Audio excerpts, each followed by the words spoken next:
Hello there, lads and ladies. Welcome back, finally, to another manga review. This time, a little bit different. It's not Komi-san today, but it's just as good or even better. Now, today's manga is very near and dear to my heart. You've probably seen the anime. I've seen it first before actually reading the manga. It's known as Konohana Kitan. Konohana Kitan is basically in the German language, because for some reason it's very famous in German. It's known as the foxtail spirit, and for very good reason, because Konohana Kitan is kind of like the afterworld in a certain sense, with tales meshed in together with it, really. And it tells the story of a young girl called Yuzu, who meets other fox spirits within the hotel of Konohanate, which its original tongue is meant to be called, in Konohanate, name of the hotel. But for some reason it has like 3 different names of it. For some reason it's like you think you'd stick with one, but no, it's fine really, because honestly this book is probably the most beautiful I've ever read in my life, really, because it's got such beautiful visuals. When I first watched the manga, when I first watched the anime, the cherry blossoms, how beautifully pink they were, to the vibrant life around the village, to the funny comedic values of every single character within the anime, I immediately fell in love with it, and I immediately fell in love with how the world smoothly meshed together with the normal world, with the afterlife, basically, in a certain sense.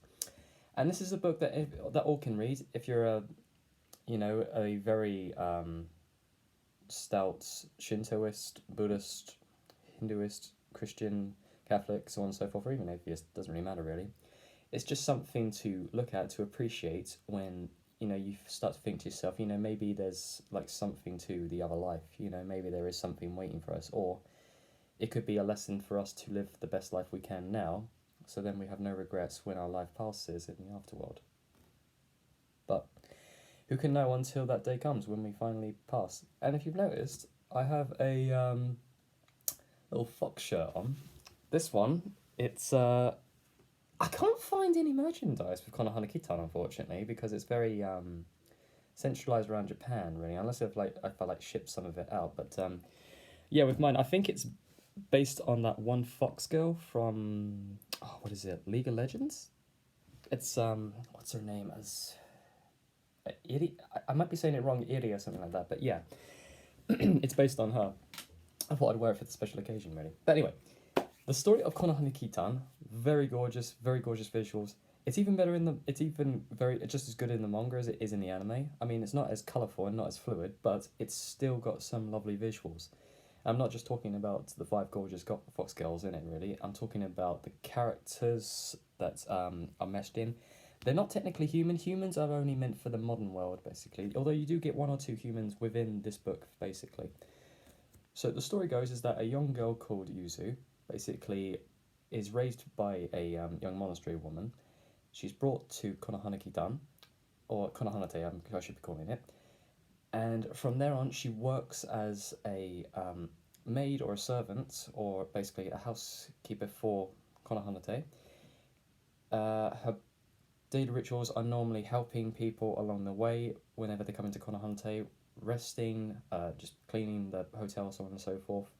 And it's just the different tales that mesh in with, the daily lives of hotels, basically, because there are some fun stories of people when they go out on their holidays and they go to hotels and they have like these odd experiences from time to time, and it's kind of like that, but meshed into this, really. The other 4 fox girls are the young lass on the book, as known as Satsuki, I believe. The girl on the back here, who is Sakura, I believe Sakura. She's a very quiet young girl, doesn't speak much, and barely has the time really to pander to anyone. She's kind of a free spirit in her own sense, which is, all up my alley, really. There's Natsumi, this one. She's kind of boyish in look, which is why she gets kind of confused for a girl from time to time, because there's actually a joke with this one young lass who is very important to the story. She kind of calls her Oni-chan, which is like big brother, and then as she walks away, he's like, "But I'm an One-chan, like I'm a big sister." And then there's Ren. Ren is this young lass here.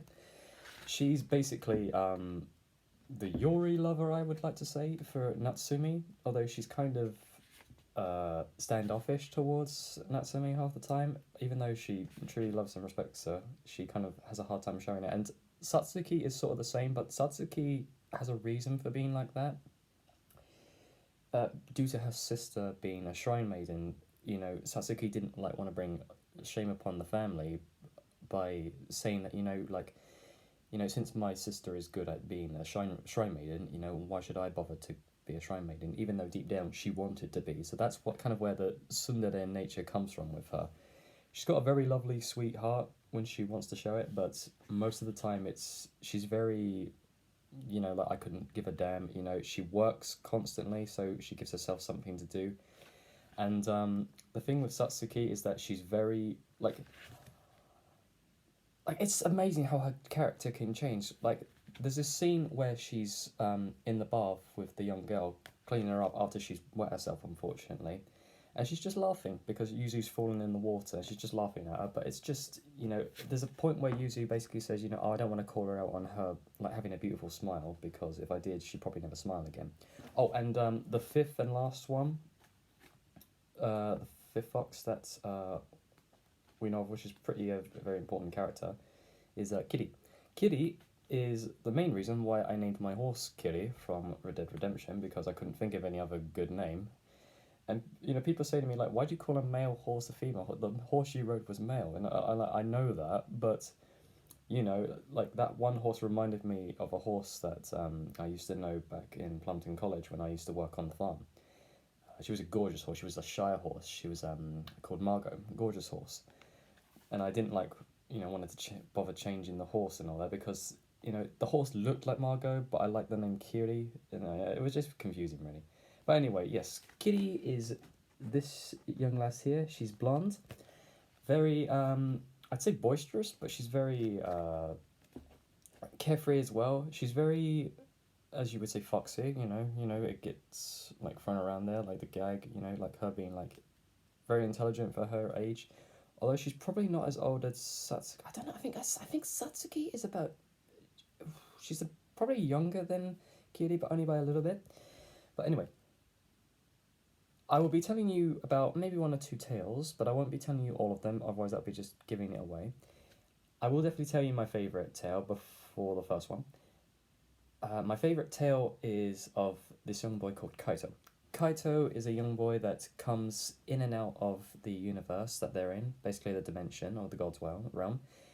They call it the God's realm of Konohana because the servants or the foxes at Konohana basically treat every single guest like a god, in a certain sense, like a deity. And that is how service should always be to every person. It shouldn't be VIP, whoever splurges the much is basically treated like royalty. It should be the same for all. It's not like Titanic where steerage is just like locked under the boat and like, the first class women and children get to go first. No, everyone is treated equally in this universe. Kind of unbelievable, isn't it? But, it's still nice to see nonetheless. Anyway, Kaito is kind of boisterous, very playful around Sakura. And, like, he just wants to play all the time. But he does have the distinction to want to work hard. He wants to be something in the future, but he doesn't know what yet. And he's kind of treated like a nuisance, really. It's a shame how, mostly Satsuki, bashes him on the head, and I'm, looking away half the time because I'm thinking to myself, it's just a kid, calm down. But, yeah, she kind of, softens up to children later on after that one meeting with this young girl who has a connection with her mother, but we'll get to that story in a bit. Kaito basically has a word with Yuzu. Yuzu basically explains to him, how can you expect to have a good life and work hard if you constantly look down on others? So she's basically giving him a firm hand to basically look forward to the future whilst not looking down on others basically as he grows up, which all children should learn, because I feel like most modern children don't have a stern hand or a disciplined hand to lead them, really. I'm quite lucky, with my father looking out on me in a certain sense, but I feel like I owe my mother for helping me grow up, and I owe myself an awful lot for teaching myself the ins and outs of the way the human mind works, really, in a certain sense. I'm not going to sit here and mope that, you know, something in life didn't go my way, really, because, you know, it's an obstacle and you have to jump over those obstacles to become a better person out of it.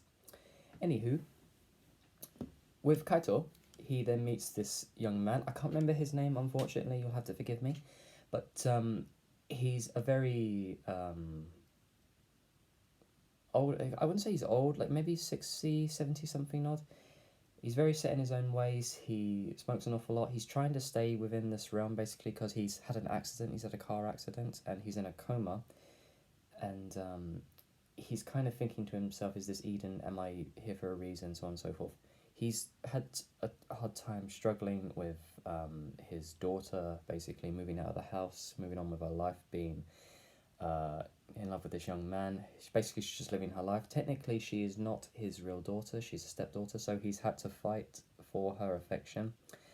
It's very hard for some guys that come into new relationships with women that have children to kind of feel like that fatherly figure, but also that disciplinarian, because it's like, you know, kids will say towards their stepfather, you know, you're not my real dad, so on and so forth.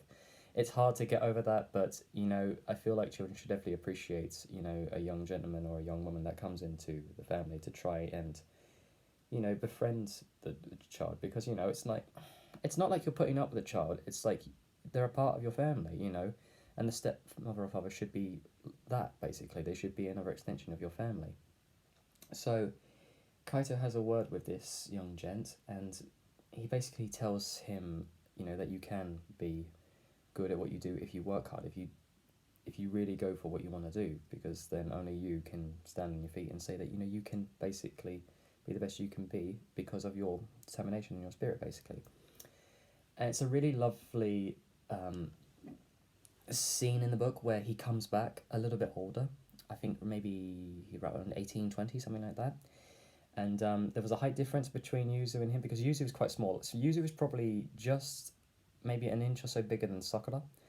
Kaito comes back and picks up Yuzu, like spins her around, you know, gives her a nice little hug and a hello and all that, and says that he can't stay long, he has to go back because he, you know, he's working hard and he has to go back to those that he cares about.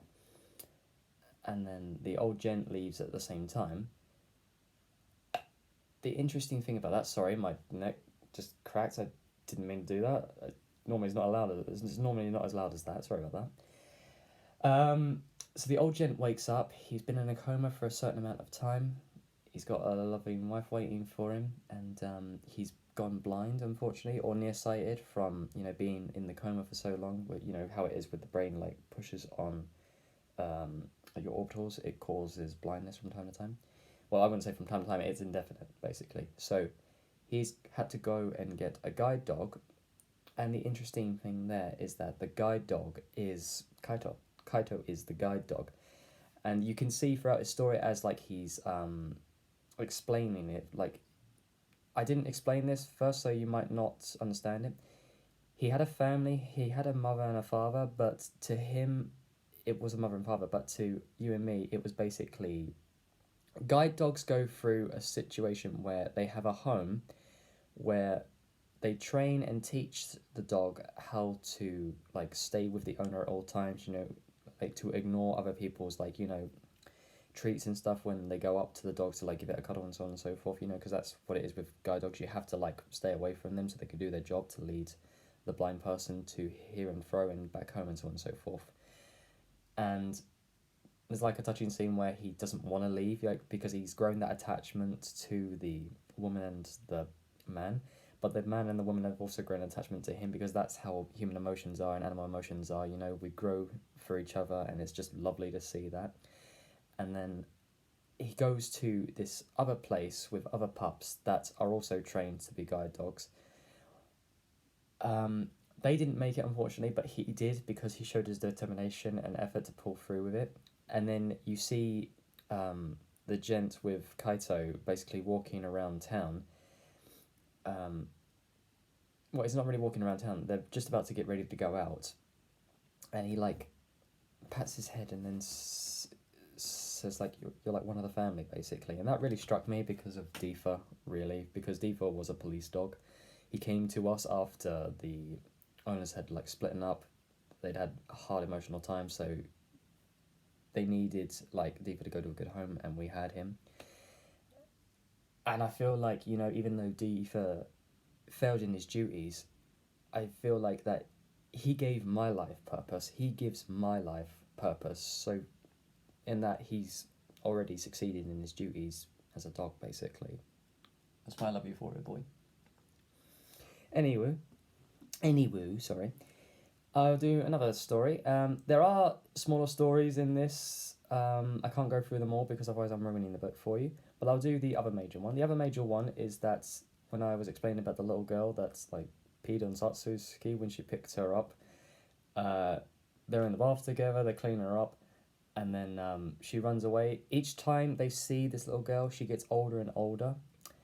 And it comes to the point then when the older version of her basically is talking to Kiri and explaining to her, like, why are you letting my grandmother stay in this place? Why are you letting her live in a fantasy? Now, to explain, the older woman is actually the mother of this young girl.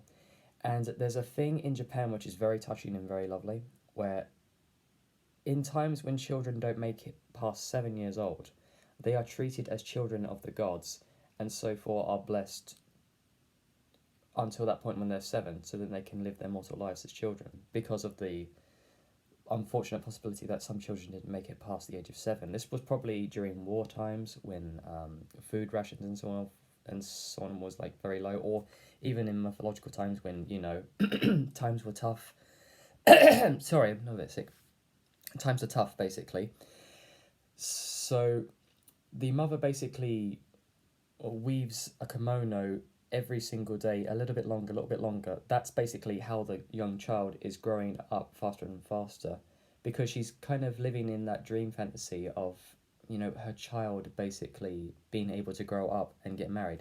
The point of was that when young girls under the age of 7, if they die, you know, under the age of 7, it was customary to make a kimono, I believe, dress them in it, or just make a kimono, put it on a doll, so then that way they can get married in the afterlife. It's a very lovely and touching thing, really, because we do get to see a scene where she's walking around in the kimono, very gorgeous, very beautiful, and then she bumps into Sakura, and Sakura gives her a flower. It's like the last piece to, like, you know, the wedding kimono, basically. And I have to say, wedding kimonos are absolutely gorgeous. I think I've got a picture of it.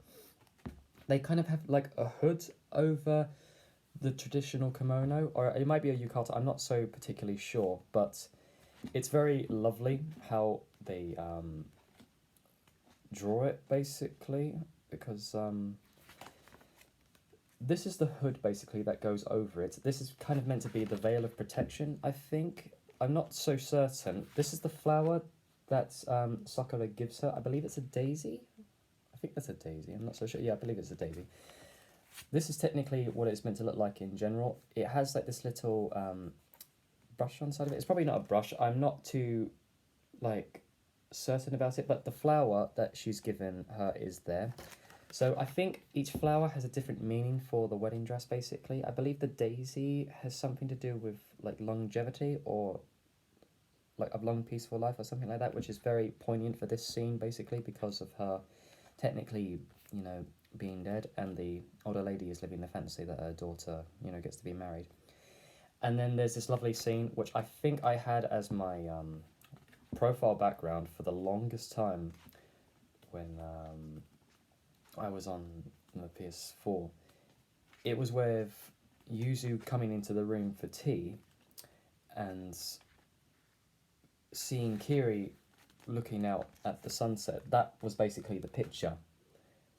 These things here is the older lady basically moving on with her life and moving on with the fact that, you know, it wasn't a dream to her.